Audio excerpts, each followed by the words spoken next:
Vamos a iniciar en esta cápsula el territorio revolucionario a través de las distintas dimensiones de su cultura.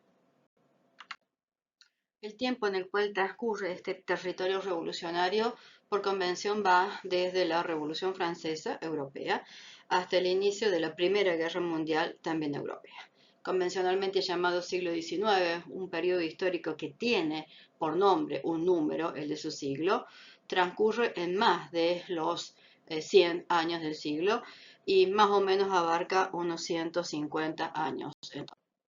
Este territorio revolucionario, este siglo de las revoluciones, quedan marcados en dos formas de pensamiento que ya hemos revisado en otros años, que son el romanticismo y el positivismo. En ese marco vamos a encontrar esta búsqueda de las independencias políticas y también la permanencia de las dependencias culturales y económicas. El siglo XIX se centra en procesos revolucionarios que no son únicos, pueden tener aspectos o dimensiones políticas, pueden tener como fin los reclamos de la burguesía, los reclamos sociales y también los aspectos que ponen en el centro de todo los derechos del hombre. Esta búsqueda de la libertad, de la independencia, son básicamente las que van a reclamar desde el territorio americano. Y también van a quedar entre esos dos elementos tan importantes para la conformación de los nuevos Estados-nación, las nuevas dimensiones políticas y la permanencia de las convenciones de los aspectos comerciales, dado que las dependencias en la exportación que se van a dar a lo largo del siglo XIX van a seguir marcando esta relación con Europa mientras se conforman estos nuevos Estados-nación políticamente, al menos en la teoría, independientes, que conviven a su vez con las formas de imperialismo que ya hemos visto y que se siguen desarrollando a lo largo de estos más de 150 años en el resto del mundo. También es una época en la que va a continuar la transculturación del modelo europeo, que en este caso serán estos nuevos estados americanos los que van a buscar ese modelo y lo traen de acuerdo a su conveniencia, a su interés, siempre marcando ese interés por ser parte de un progreso internacional y de estar dentro de ese concierto de las naciones. También la cuestión de cómo los derechos del hombre están siempre en el centro de toda discusión y cómo esos derechos imponen ciertas formas de pensar en relación a la política, queda marcada por el pensamiento de algunos de los políticos más relevantes en la historia argentina. El pueblo no debe contentarse con que sus jefes obren bien, decía Mariano Moreno. Debe aspirar a que nunca puedan obrar mal. Es decir, que además de esa búsqueda de libertad, también existía cierta utopía en relación a cuál era el modelo político perfecto, que además, en el caso argentino, quedaba en esa dimensión territorial que todavía no podía ser completamente ocupada. Gobernar es poblar, es la propuesta a ese fin de Juan Bautista Alberti, que escribe ese texto de bases y puntos de partida para la organización política de la República Argentina como paso previo a la elaboración de la primera Constitución Nacional. Mirando los mapas de este territorio revolucionario, vamos a encontrar todavía al territorio nuestro con los territorios actuales de Bolivia, de Paraguay y Uruguay, por ejemplo, la separación de la capitanía de Chile, pero sí en todo el territorio actual, y la Gran Colombia, que incluye los tres países de la parte superior de Sudamérica. De la misma forma, la representación de la forma física americana ya se ve completa, y si empezamos a revisar esta evolución de las subdivisiones políticas en los mapas, ahí se empieza a aparecer a la actual, pero no es exactamente igual, y la idea de ir separando la parte del continente americano hacia el norte y hacia el sur también se van a ver en los primeros mapas del siglo XIX. La idea de los límites también, que nunca es igual en dos mapas de la misma época, porque los límites también están continuamente cambiando como resultado de la lucha entre los países y también cómo se van independizando progresivamente de España. Siempre como queda Brasil como una mancha uniforme dentro del mapa y las subdivisiones en torno a él de los territorios que correspondían al Reino de España. Incluso hay especializaciones dentro de los mapas como este que aparece el último, en donde les muestra un mapa mundi completo con la ruta de Darwin mientras va buscando ese eslabón perdido entre el mono y el hombre y bordea y estudia también todas las especies a su paso del continente americano. ¿Cómo llegan estas ideas de libertad, de emancipación, en un marco donde todavía existían esas dependencias de las colonias, de las coronas de España, Portugal, Francia, etcétera? Primero a partir de la Declaración de los Derechos de Virginia en América de 1776, que va a influenciar primero la propia Declaración de Independencia y la Carta de Derechos del Hombre de Estados Unidos, y después la Declaración de los Derechos del Hombre y de los Ciudadanos de la Revolución Francesa en 1789. Esta serie de revoluciones, gritos, levantamientos, acompañados siempre por guerras de guerrillas, se van a dar en distintos focos en América y van a llevar a la firma a estos acuerdos políticos que se plasman en actas, como la de Estados Unidos, firmada en Filadelfia en julio de 1816, y al mismo tiempo la firmada en las Provincias Unidas del Río de la Plata, en Tucumán, en julio del mismo.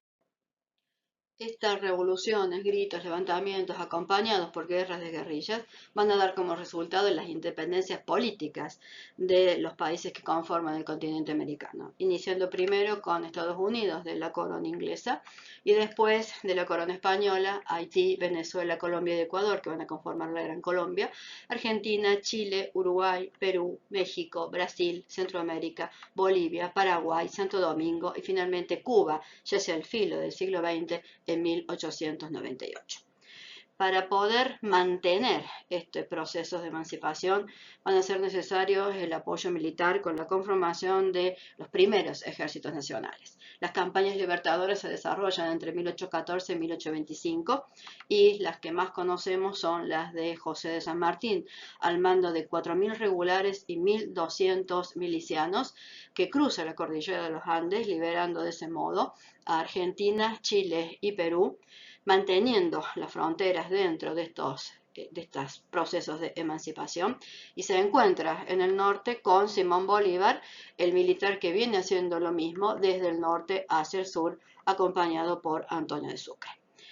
Siempre en el caso de Sudamérica, el foco de la contrarrevolución, la posición realista más importante, se va a dar en el territorio peruano. Es ahí donde el ejército realista comienza la contrarrevolución, incluso recibiendo apoyo desde España, pero no va a poder frenar el avance de los revolucionarios. En el caso mexicano, los protagonistas militares son Mina e Iturbide,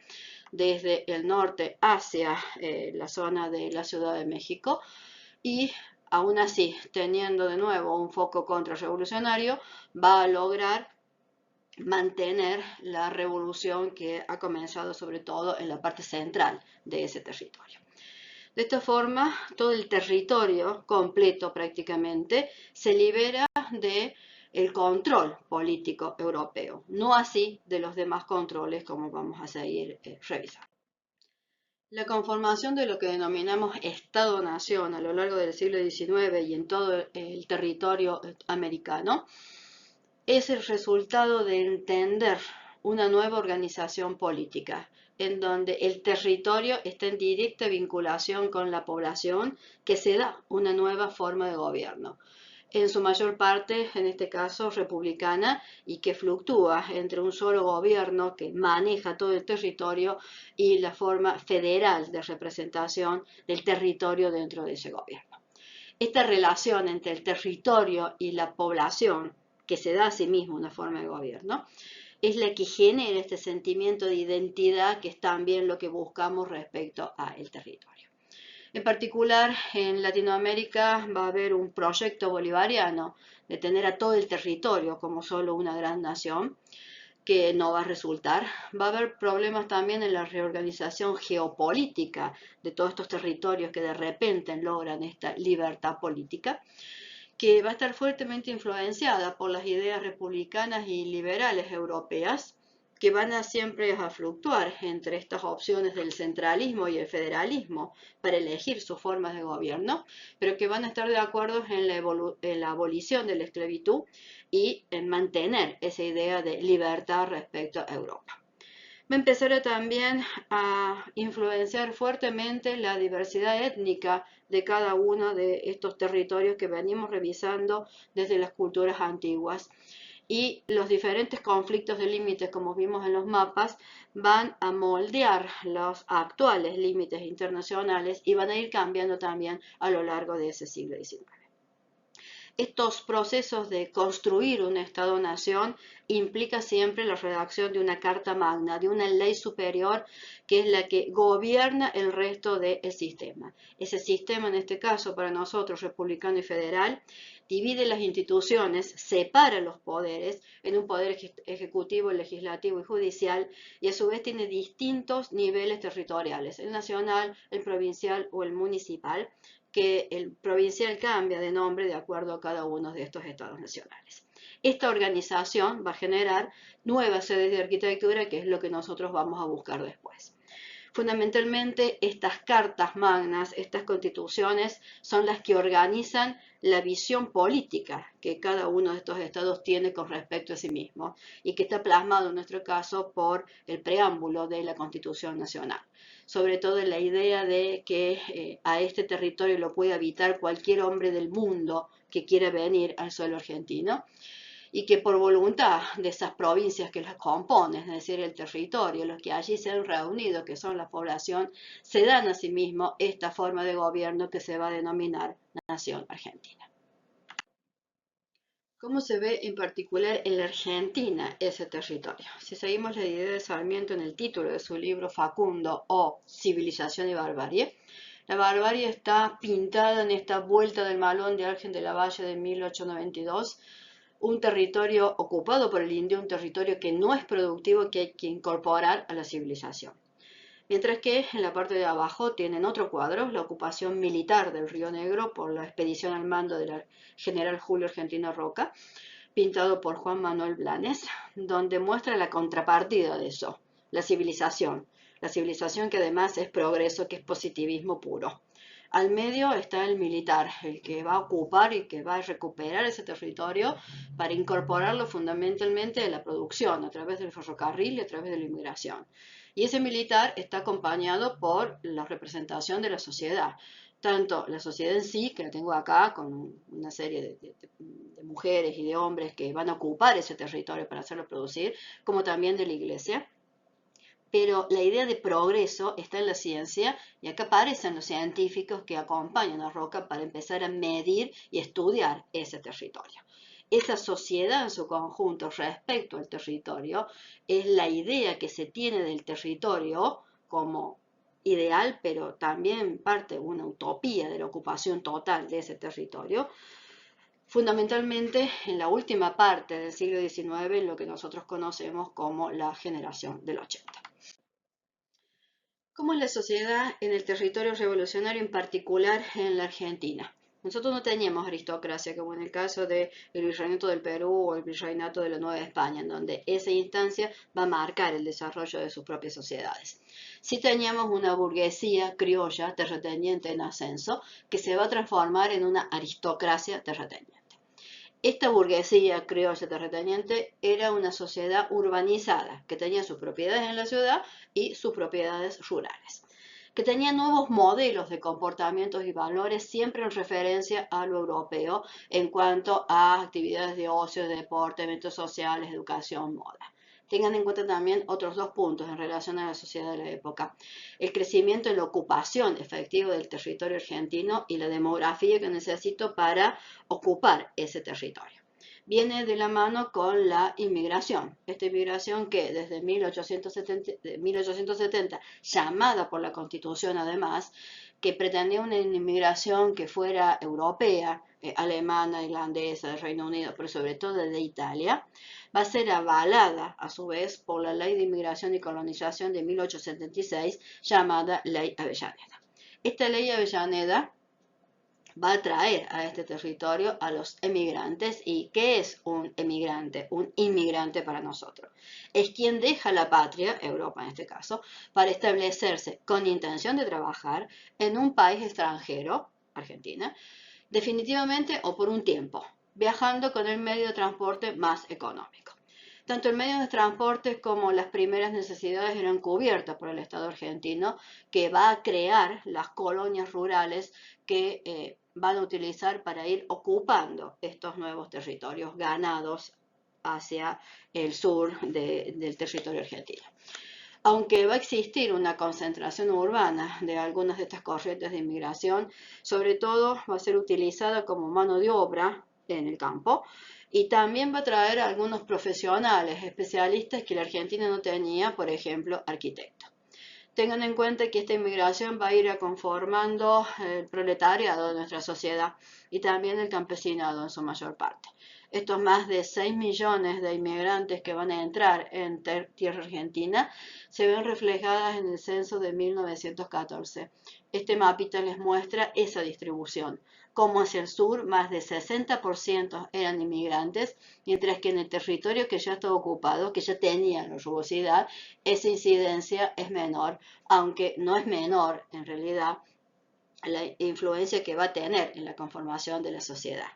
Esta instancia de entender a la Argentina como un crisol de razas parte de esta visión del territorio, un crisol que no se puede fusionar a la fuerza, pero que sí muestra esta diversidad propia de la construcción de la identidad que nuestro territorio tiene. Para la producción del territorio revolucionario vamos a ver el modelo agroexportador. Modelo que tiene como proceso de explotación de la tierra al latifundio, la concentración de mucha superficie de tierra en manos de pocos que van a arrendar el proceso de producción. Esta producción está destinada siempre a monocultivos para exportación, como cueros, carnes, azúcar, café, cobre, etc. Destinado siempre a un único mercado que era Europa, que era la que demandaba continuamente estos productos y los demandaba en grande escala. Tengan en cuenta siempre el marco del imperialismo y de su relación con las colonias que todavía sobrevivía en el resto del mundo y que en cuanto a esta dimensión económica se va a mantener. La demanda era muy alta, por lo tanto había que producir mucho y transportarlos rápidamente hacia un puerto para llevarlos hacia Europa. De ahí va a aparecer la necesidad de tender esta línea de ferrocarriles que ustedes ven dibujadas en este planito, donde todos los sistemas ferroviarios conducen hacia el puerto y desde allí hacia Europa. Desde Europa, ¿qué retornaba? Un producto que estaba manufacturado a precio muy bajo y que competía en forma desleal, obviamente, con todo lo que se producía en forma local de manera artesanal, ponchos, cuchillos, etc. Por lo tanto, este mercado local siempre perdía en función de aquel producto que venía desde Europa, con más prestigio incluso, y a un precio mucho más barato. Fue necesario para sacar toda esta producción siempre de estos monocultivos, de la materia prima, la construcción de puertos y líneas férreas para favorecer la introducción de los productos manufacturados y para sacar la materia prima. La mayor parte de estas construcciones la ejecutaron empresas extranjeras que sobre todo también después van a gestionar los servicios públicos como el agua corriente, el gas, la electricidad, los trenes, los tranvías, los teléfonos dentro de las concentraciones urbanas. También en relación con el modelo agroexportador van a aparecer una serie de bancos que van a orientar las inversiones y los negocios, bancos que van a ser internacionales primero hasta la conformación del Banco de la Nación Argentina y de los bancos provinciales. Y las inversiones van a estar dirigidas a la explotación ganadera en el caso argentino, al salitre y el cobre en el caso chileno, al caucho, al azúcar, al café en el caso brasileño. Este modelo agroexportador dejó sobre el territorio una de las rugosidades más importantes que nosotros tenemos, así como un flujo de transporte inicial significativo, cuya inercia no pudo permanecer hasta la actualidad. Les vuelvo a mencionar el trazado de los ferrocarriles, que en el caso de la República Argentina significó más de 47.000 kilómetros de líneas férreas y que vincularon por primera vez todo este sistema de comunicación, superando esos caminos reales que hemos dejado en el territorio colonial. cuando el ferrocarril se tendía hacia esa empresa que hemos mencionado antes, que era la que construía sobre el territorio, sea francesa o sea inglesa, sobre todo en el territorio argentino, se le daba una legua a cada lado del tendido del ferrocarril que ahora me pasa por acá. Como el tren iba necesitando reponer primero agua porque la locomotora funcionaba a vapor y después carbón, cada más o menos unos 13 kilómetros, van apareciendo cada de esos 13 kilómetros las estaciones de ferrocarril a lo largo de todo ese tendido. Esa es la siguiente forma de ocupación y apropiación del territorio que caracteriza fundamentalmente este territorio revolucionario. La otra dimensión que podemos revisar es la ciencia en relación al territorio. Ciencia que en esta instancia va directamente vinculada a la tecnología. Sabemos de todos los avances tecnológicos que ya hemos estudiado en otros años en esta época, sobre todo en función de esta idea de progreso y del positivismo que van desde el ferrocarril hasta todo lo que tienen las imágenes, el daguerrotipo que después se transforma en fotografía, los distintos tipos de transportes, el cine, etc. También como todo esto, en función del inicio de la ciencia nacional y del avance de la tecnología nacional, se va a ir exponiendo en exposiciones industriales y en exposiciones universales, donde cada país muestra ese avance como símbolo de progreso y también como un intento de comenzar a construir esa marca nación. En particular, en América se va a dar como un proceso de transculturación de la idea de las academias de ciencia, y va a tener una fuerte marca de las instituciones europeas que se dedican a las ciencias naturales. Acá vamos a encontrar algunos viajes científicos significativos, como el que veíamos en el mapa, por ejemplo, el de Darwin, en este viaje de un naturalista alrededor del mundo de 1849. Y también los propios, como los de Florentino Meguino y Francisco Moreno, que son los que van a incursionar hacia el sur argentino. También en el caso americano, la importancia de algunos inventos, esta aplicación de la ciencia, va a dar como resultado avances en cuanto a la electricidad, la agricultura, la astronomía y la náutica, y a procesos en donde la propiedad privada aplicada a la ciencia va a empezar a generar eso que conocemos como patentes. Y en particular, si nos referimos a la forma de pensamiento, a la filosofía en el territorio revolucionario, esto va a seguir el proceso que ya hemos visto en Europa. Europa va a asistir al fracaso de su mundo revolucionario y tiene un trasfondo filosófico todo este desarrollo a lo largo de los 150 años del siglo XIX. Ese trasfondo que tiene una lucha constante entre lo romántico y lo racional, entre la fe y la razón, entre los ideales del hombre asociados a la Revolución Francesa y la razón asociada a la economía del progreso.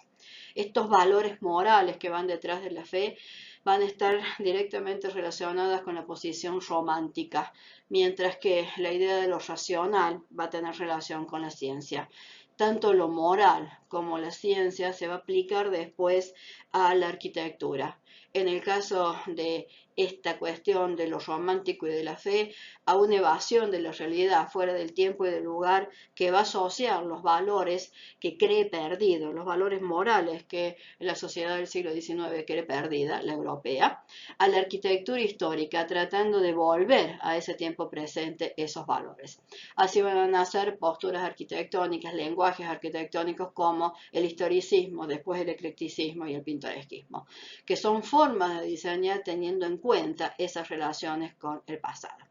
Mientras que del lado del positivismo, con la inclusión de los nuevos materiales, de las nuevas tecnologías, la relación con la máquina va a ser directa y también la forma en que hacia el final, agotados los modelos que tengo de este lado, las referencias al pasado que tengo de este lado, el corte con ese pasado para avanzar sobre el desarrollo del siglo XX que veremos después, se van a trabajar a partir de vanguardias o modernismos. Cualquiera de estos va a tratar de cortar con lo anterior, de liberarse de esas formas de diseñar casi dogmas y generar artes nuevos. ¿Qué sucede en América en medio de este marco?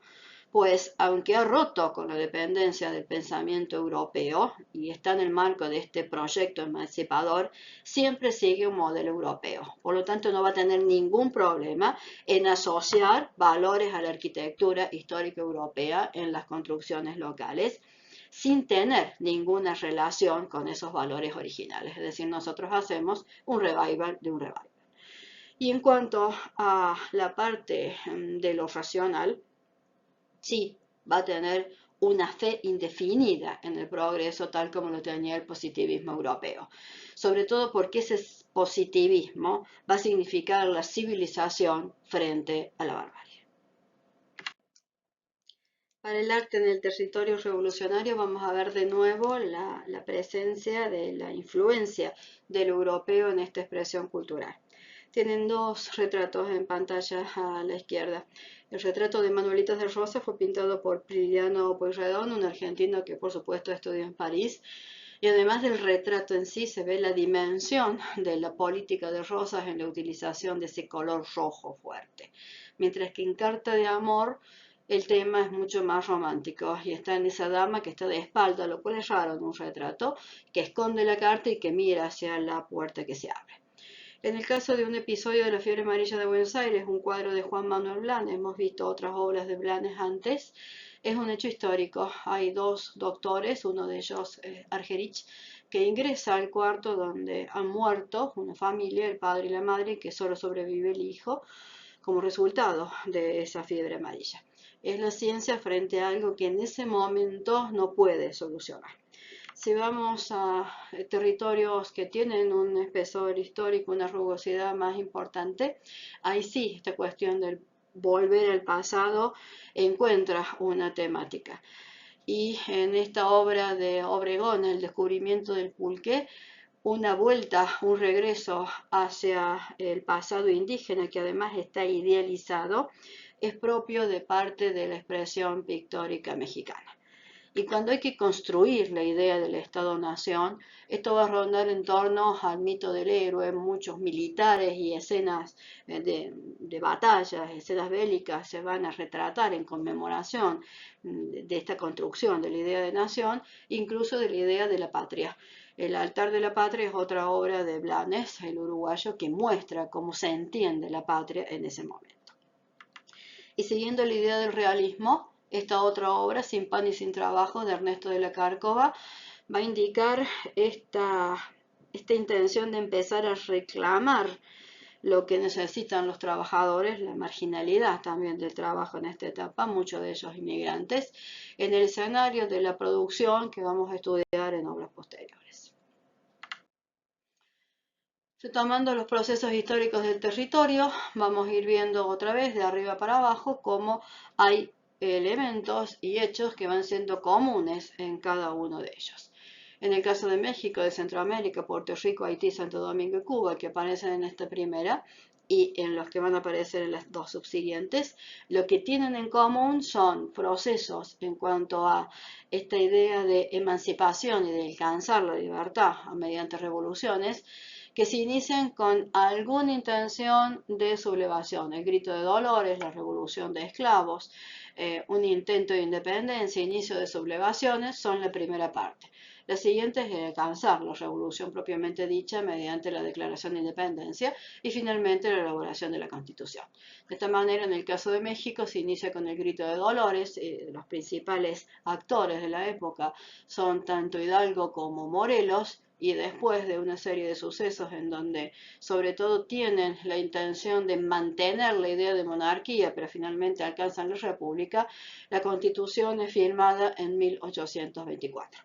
Después siguen una serie de gobiernos que en general suelen ser conservadores y que se quedan muchos años en el poder transformándose en dictadores. Esas D, entre paréntesis, que van a aparecer en las siguientes, marcan la misma intención. En el caso de Centroamérica, después de alcanzar las independencias primero del Virreinato de la Nueva España, se van a ir conformando las distintas naciones que hoy conocemos. Puerto Rico es ocupado ya en esta instancia por Estados Unidos, mientras que cabe señalar el caso de Haití, que en 1804, muy tempranamente, la revolución que se inicia es una revolución exclusivamente de esclavos, que va a conformar una primera república negra que se va a transformar en imperio y que se va a dar una constitución, pero que va a caer rápidamente en 1808.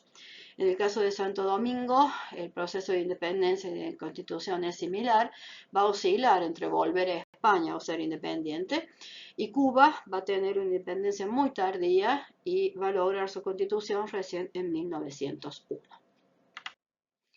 Para los que están al medio, Colombia, Venezuela, Ecuador van a conformar la Gran Colombia, esta idea de una sola patria para todos, para nosotros las patrias Américas, decía Bolívar, y van a tener el mismo proceso, primero todos juntos en esa Gran Colombia y después se van a ir separando para darse cada uno su propia constitución. También en el caso de estos países va a haber algunos de estos gobiernos conservadores que se van a ir transformando en dictadores. También lo pasa en el caso de Ecuador. Para el Imperio de Brasil hemos señalado también cómo va como al revés de todo el resto del continente. Frente a las invasiones napoleónicas, la corte portuguesa pasa al territorio colonial hacia Brasil, se instala en Brasil y crea por lo tanto un Reino Unido de Portugal y Brasil. Mientras todos se están independizando, Brasil pasa a ser un reino y cede además de la monarquía portuguesa. Tiene algunos gritos, algunos intentos de independencia durante ese proceso, como el grito de Ipiranga, y va a alcanzar el proceso revolucionario reconociendo Portugal su separación hacia 1825 y la Constitución es de 1843. En el caso de los últimos que me quedan, Perú, Bolivia, Argentina, Chile y Uruguay, que son parte de ese virreinato del Río de la Plata y virreinato del Perú, en el virreinato del Perú la resistencia española va a ser mucho más fuerte y, igual que los otros, va a ir alcanzando el proceso de independencia a partir de las campañas libertadoras que hemos señalado para redactar las constituciones que son tempranas en el caso de Perú y Bolivia, pero es muy tardía en el 53 en el caso de la República Argentina. En el caso de la República Argentina, nuestro primer gobierno patrio es de 1810, la independencia de 1816, los procesos de las campañas libertadoras ya lo señalamos. Rivadavia va a ser nuestro primer presidente, todavía no constitucional porque la constitución es posterior. Hay una serie de separaciones y de fragmentaciones siempre entre los territorios y las posturas políticas de los que van teniendo una preeminencia de acciones durante esta etapa.